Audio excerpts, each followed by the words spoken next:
welcome to AstroTalk UK. How and when did you get involved in the research of the Antikythera mechanism? Well, in 2000, a friend of mine called Mike Edmonds, who's a leading international astronomer, Professor Mike Edmonds from Cardiff University, came to me and said, had I ever heard of the Antikythera mechanism? And the reason he did that was that I used to be a documentary filmmaker for 25 years, and he thought it'd make a great TV program. And he started to tell me the story of its discovery and what it was, and I became completely fascinated with it. It was discovered completely by chance by a group of Greek sponge divers who had been sent from a small island called Symi in the eastern Mediterranean to search for sponges in North Africa. And they got caught in a storm in a strait between Crete and mainland Greece, near a tiny island called Antikythera, hence the name Antikythera mechanism. And when the storm subsided, they thought they might just chance their luck for sponges in the local waters. And the first diver who went down emerged from the sea carrying this larger-than-life bronze arm. And he spoke in fear of seeing a heap of dead, naked people underwater. And it turned out that he discovered the wreck of a Roman merchant vessel of the 1st century BC, stuffed full of Greek treasure. And the dead, naked people were marble sculptures scattered over the sea floor. And over many months in 1900, 1901, they started to pull up the objects from this wreck. And it was an absolutely stunning find. They had some classic Greek bronzes, some absolutely wonderful glassware, superb glassware, some amphorae, jewellery, pottery and so on. And they also brought up another object which no one thought at all important at the time. We're pretty confident it came out of the sea in one piece. It was a corroded lump, maybe 30, 40 centimetres high, and it was taken along with all the other stuff to the National Archaeological Museum in Athens. And some months later, a curator at the museum noticed that it had split apart. Oh, naturally. Well, that's a very good question. The official story goes that it had a wooden case which dried out and it split naturally like that. But when you see people examine, certainly in those days, early 20th century, it must have looked a bit green on the surface, and that would have indicated maybe it had bronze inside. And I think the temptation to use a hammer and chisel was probably, I was going to say, don't quote me on this, but you are quoting it, may well have overwhelmed, what we might now think of as cathal archaeology. But it split apart, but inside they found these gear wheels. And these weren't the sort of crude mechanical gears that you might have expected at the time from a windmill or a watermill. These were precision gears, with teeth maybe like 1.5 millimeters long, that sort of thing. And how long after discovery did that happen? Well, it's some months it happened, yes. Right. I'm not sure exactly how many months, but some months afterwards this happened. And this was a shock, because it was an absolutely extraordinary thing to find. Nobody expected from something that came out of a 1st century BC wreck, and the wreck is dated by all the other artifacts, which range from 5th century BC to the middle of the 1st century BC. Nobody expected this. There was nothing else had been found like this. And what sort of time scale before it actually fell into the hands of archaeologists and recognised?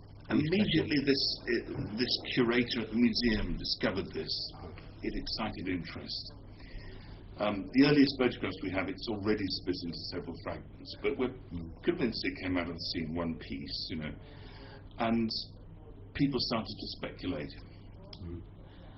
What this thing looks like is it looks like a sort of greenish, calcified, corroded lump, or the fragments, individual fragments are. And when you look carefully on the surfaces, you start to see these gear wheels, you start to see scales, you start to see other mechanical features. And it's been at the National Archaeological Museum ever since, for more than 100 years now. And to start with, they speculated that it might be some sort of mechanical astrolabe, a device for tracking the stars, essentially, or possibly a navigation instrument, because it had come off a ship after all. But they didn't really understand it, and it was only really half a century later when a young researcher called Derek Price started to get interested in the 1950s, and then spent 20 years on it, that we really started to understand what this thing is. And what it is it's a mechanical calculating machine that calculates astronomical cycles. And it's the first known calculating machine in history by many, many hundreds of years. There is nothing comparable to it known anywhere in the world for another 1,000 years. Nothing in Western technology before maybe 1,500 years later. So it is a quite extraordinary find. This is a life-size mock-up of what the main fragment looks like, called Fragment A. And you can see a big wheel here with cross spokes, which is called the main drive wheel, or the mean sun wheel, that goes around once a year. And inside this fragment, Price discovered, together with a leading Greek radiologist called Karalamos Karakalos, 27 gears. So there's 27 gears inside this one. You can see some gears on the back here, and these other bits show some of the scales that you can see there. And it's been a real jigsaw puzzle to know how to piece all these bits together and to actually understand how it works. And really, it's only, I think, Price made a huge leap forward, but he developed a model that's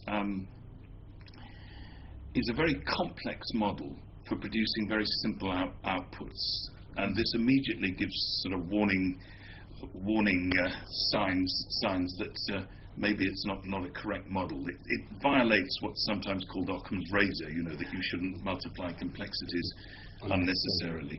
And this was really the starting point for my academic interest in it. It started as a film project, and I got drawn into it, but through Price's work. And you're a mathematician, right? I was a mathematician by academic training, yes, and then a mathematical logician, and did a doctorate in mathematical logic and set theory. So, and I think that was an important background for me in terms of my own approach to this, and in terms of my approach to Price's work, because my first academic publication was a paper which really pulled Price's model apart and said, look, this doesn't work, you know, and also proposed new scientific investigations, because when we started, I say we, that was Mike Edmonds and myself, and gradually over from 2000 to 2005 we gathered a group of people, an Anglo-Greek team of people, 3 professors of astronomy, 2 Greek professors, 2 researchers, including myself, and an expert on inscriptions, to start to study it and to try and rethink how the thing worked. So I guess the major contribution of Price's was that he brought it to the attention of the larger scientific and academic community. That was one of his contributions. He made some very critical contributions. Firstly, he I think was the first person to really understand its essence as a calculating machine. It was suggested that through the early research, that it calculated various things, but that was essentially a calculating machine, was Price's contribution. He identified it as a particular cycle of the moon that goes back to Babylonian astronomy, called the Metonic cycle. It's named after a 4th century BC Athenian astronomy called Meton of Athens, but which is a cycle of the moon. One version of which is that in 19 years the moon goes through its phase cycle from new moon back to new moon 235 times to a very high degree of accuracy. And this is equivalent to it going through its sidereal cycle 254 times. That's its cycle from one star back to the same star. And he found embodied in the gearwork, using Caraculos's X-rays, a gear with 127 teeth inside the mechanism. Twice 127 is 254, the number of this cycle of the moon through the zodiac. So he discovered this 19-year cycle embodied in the gearwork, and this was a major step forward. This was absolutely fundamental to a first step to understanding it. He also proposed that the mechanism contains what's called epicyclic gearing. Most people, if you want to get a basic idea of how the machine works, it meshes gears together of different sizes, different numbers of tooth counts, to produce more and more complicated ratios. And if you do that with fixed axis gearing, that's gearing where the axes of the gears are fixed, you can only multiply and divide the tooth count. You can't add and subtract them. If you want to do addition and subtraction, you need to move the axes on other gears. And this is a really very sophisticated technological leap that anything of this first, second century BC should contain this sort of gearing is astonishing. And Price proposed that this contained epicyclic gearing.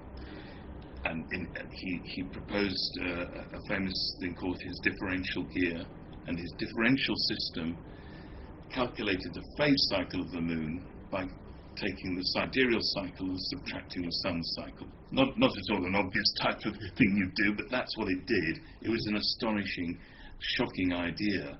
We don't believe he was correct about this, but we do believe he was correct about the epicyclic gearing embodied in it, and that's been an exciting part of our work as well. It's obviously technologically quite a complex piece of equipment.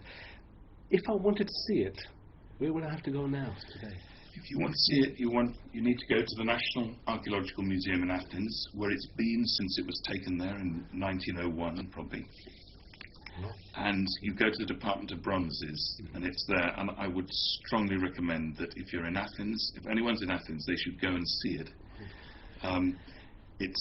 It may not look beautiful like the bronze statues, but it is really the single most important discovery, most important artifact from ancient times, about technology, a technological artifact from ancient times. There's nothing else like it in the world. And it's fascinating to see it, and it's so small for what it does as well, and it has these little mechanical features on it. And when I went to see it first in 2002, and found it a very moving experience to see this object in the museum there, this actual machine, calculated machine, from what we believe now is 2nd century BC. I take it, since the original find, other divers have been there to see if there are either fragments of this device or perhaps other similar devices in the same location. Well, there was a diver went down in the 50s called Dumas, who was part of Cousteau's team. Oh, Jacques and Cousteau, then yeah. Jacques Cousteau, just as an exploratory dive, quite a lot later, I think it was the late 70s, organised a second dive on the wreck. And by this time, a lot of the wreck was covered in silt. And he went with his exploration team, and the divers they used like a giant vacuum cleaner to hoover up the silt, and then they sieved it at the top to see what they could find. And they didn't make the spectacular finds of the first dive, but they did discover some very significant things. A little stack of coins, silver coins, which are dated to 86 BC from Pergamum in what's now Turkey. And he discovered some more little bronze statues and some jewellery and things like this, some other finds. So that's the second dive that happened. How is it? Is that the coins you refer to? Is that how it's been dated? Well, the wreck has been dated from the whole range of artifacts found there. You know, the pottery has been dated. I'm not at all an expert on, I'm not an archaeologist, so the pottery and the amphorae and so on can be stylistically dated. Right. And the coins can be dated quite accurately, but nothing is later than the middle of the 1st century BC. That would be the latest date. We believe now that the wreck went down probably between 60 and 70 BC. Mm.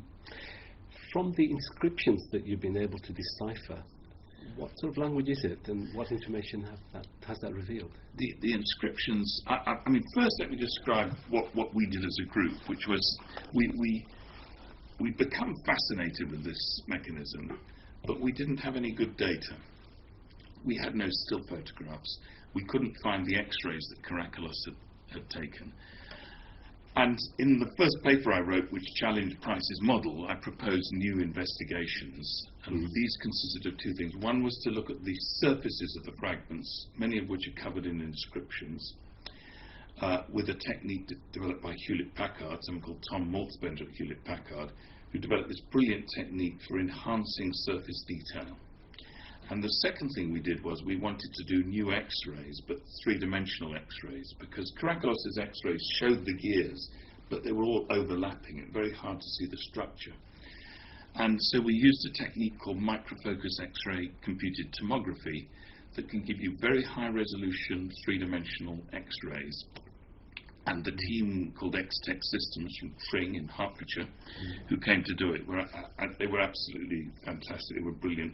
They built a prototype machine specially to do this with extra X-ray power to penetrate the big fragment. Because with 3D X-rays, you've got to penetrate from all angles, so you can't just go through the short side. So you've got this thing here. You've got to penetrate through the long angle as well. So they needed a lot of X-ray power. Developed a new machine. And we got absolutely superb data. And what we expected was that the X-ray would show us all the gearing, which they did, and the surface imaging would show us the inscriptions in great detail. By this time, Price had deciphered about 900 text characters on this mechanism. And what was one incredible revelation for us was that the X-ray showed us new inscriptions buried inside the mechanism. It's inside the fragments, completely invisible from the surface. So this is not on wheels that were obscured from the front, but these are actually inside the mechanism. These are plates inside the mechanism that are covered in inscriptions. And we've now read, I would guess, about 2,500 characters. And a lot of this is inscriptions entirely new, unread for 2,000 years, you know, with very exciting information on it, you know. And the sort of information that the inscriptions give is, it's a bit like an instruction manual. And it gives all sorts of parameters, so that the number, I mentioned the number 235 from this cycle of the moon, the metonic cycle. We find the number 235 on the mechanism. We find the number 19 in these inscriptions. We find the number 76, which is a cycle like the metonic cycle, but more accurate, a 76-year cycle on the things. We find the number 223 on it.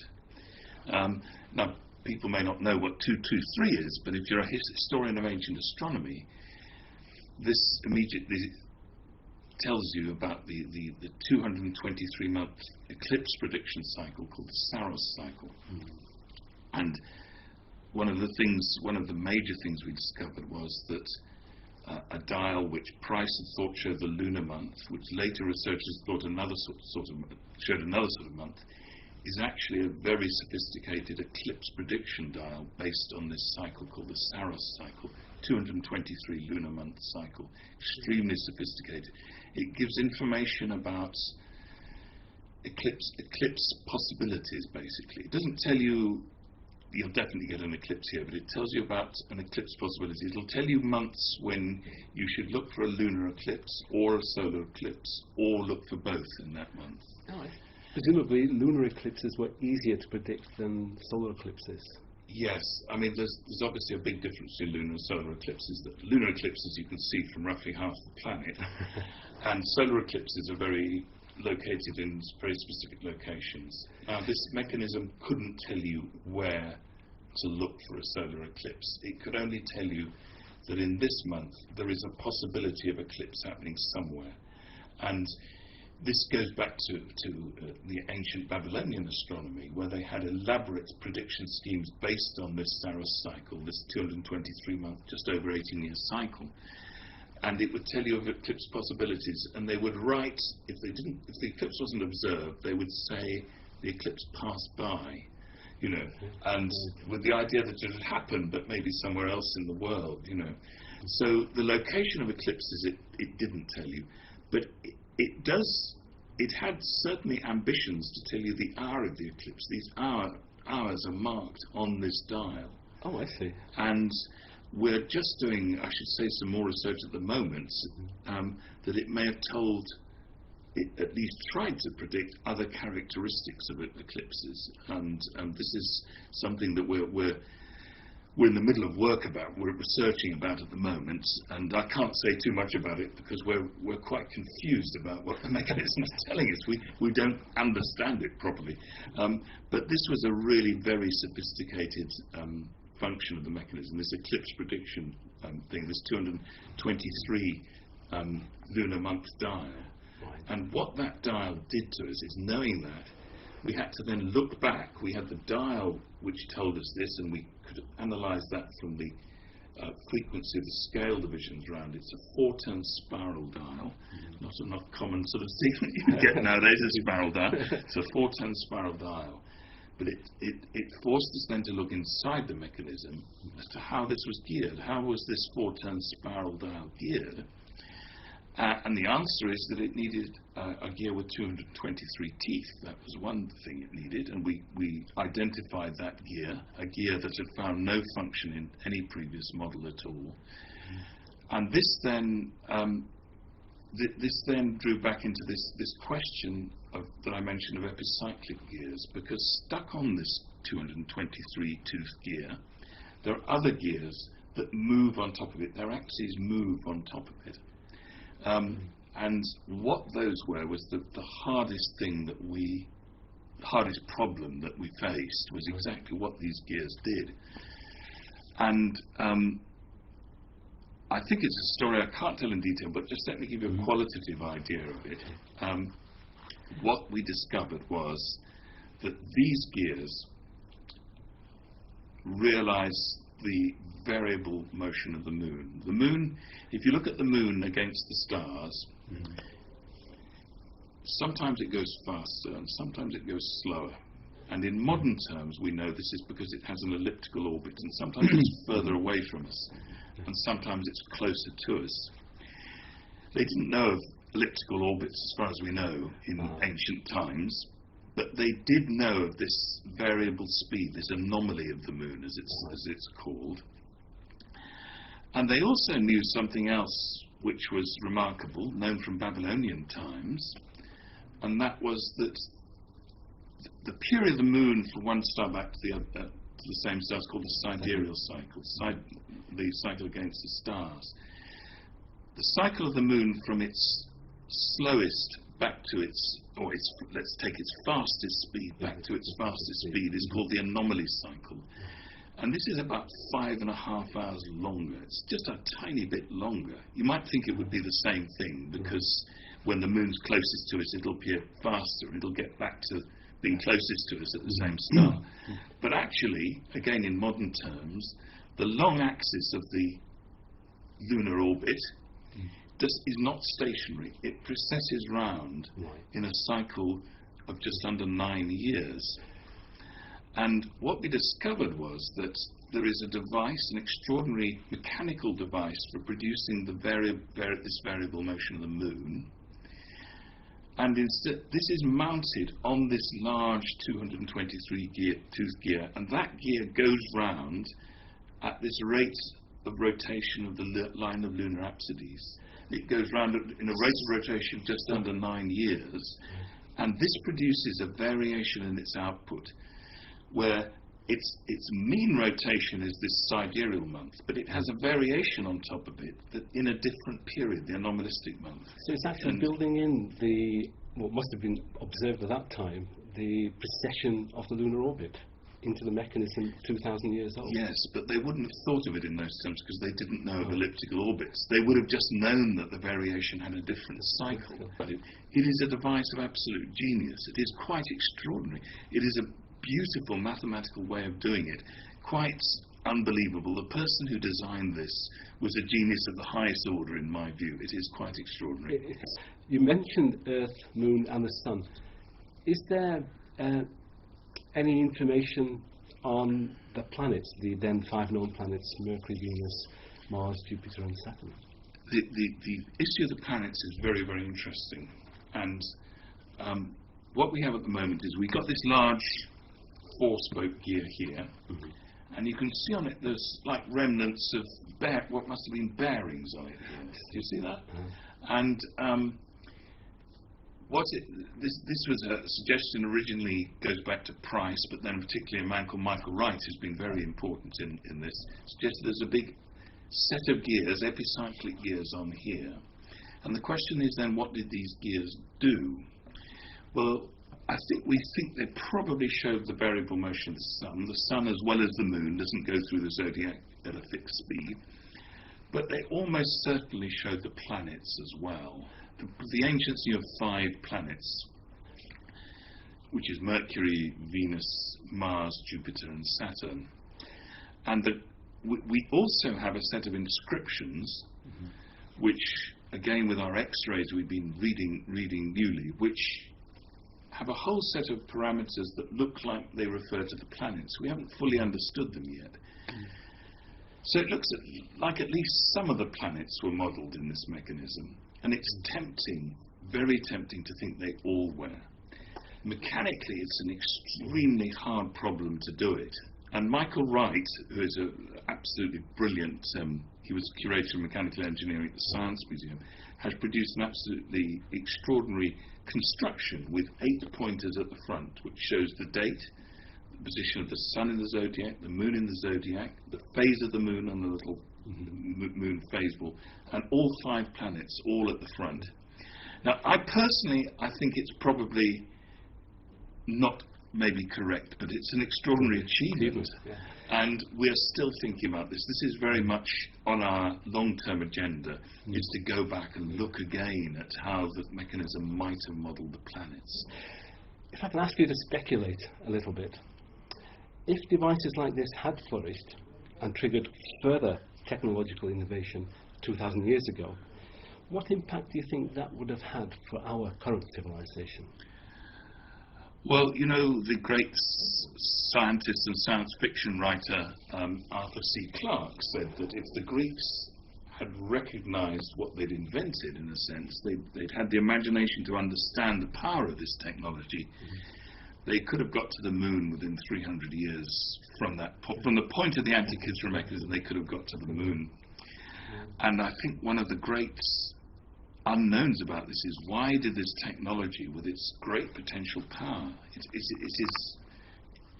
like the scientific and technological revolution happening 1,500 years earlier. Why didn't it get exploited? Why did it apparently get lost to re-emerge, you know, later? We have a small device about 700 or 800 years later, you know. We have to go to the 13th century before we get comparable devices. So this device really questions our whole conception about technological development. We think of it as going progressively more, you know, sort of one technological development follows another and technology advances like that. But in a way this shows that they reached this extraordinary sophistication and then it seems to have got lost. Partly it could be explained because the Greek Empire was crushed by the Roman Empire, and maybe this had an effect. But the Romans were interested in technology too. Some of it apparently may have got into Islamic technology. The Islamic science took over a lot of ancient Greek science, and it was developed very sophisticated science and technology, which then re-emerged in the Renaissance into Western technology. So there's many unanswered historical questions here. It's interesting, just in the same way that you can have evolutionary dead ends. there's possibility of technological ones as well. But the later stuff looks like descendants of it. You know? Yeah. So finally, it is an object out of its time. It's a very unique, special object. You've been in it. You perhaps handled it yourself. You've certainly been in its I've presence. never touched it. I should say, I have to make that clear. I have never touched any part of it. This is an extremely fragile and deteriorating artifact. Anyone who touches it, little bits of flakes tend to come off. The museum is trying to heavily conserve it and so on. So when we went to the museum to do our scientific studies, one of the absolute rules for us was that no one, only the conservation staff, touch it. That's quite understandable. But when you're in the presence of such a unique, special object, and perhaps when you go back to your hotel after working with it all day, and you close your eyes, do you ever make an emotional contact with the period of the time? Well, you know, one of our team, Professor John Steele, once wrote to me and said, we should never believe that we can understand how they thought, you know, which was wise advice, but I've kind of ignored it at times, you know, because I do feel I've become so intimately concerned with how this thing works that I do believe that I have some understanding of how they thought. And the surprising thing about the genius who created this is that it was created out of a very scientific, mathematical way of thinking. I was a mathematician and I recognize it in this object. Do I have an emotional contact with the object itself? Sure, I've studied it for over 8 years now, you know, intensively and in detail on a daily basis, and I feel a strong link with it. But I'm not a historian, and I don't understand the culture of the times very well. And I take John Steele's warning that we shouldn't believe we really understand how they thought. We can begin to get some sort of idea, but I don't think we really understand how they thought. But it is such a scientific instrument. It's an instrument of mathematical astronomy. Unfortunately, we have run out of time.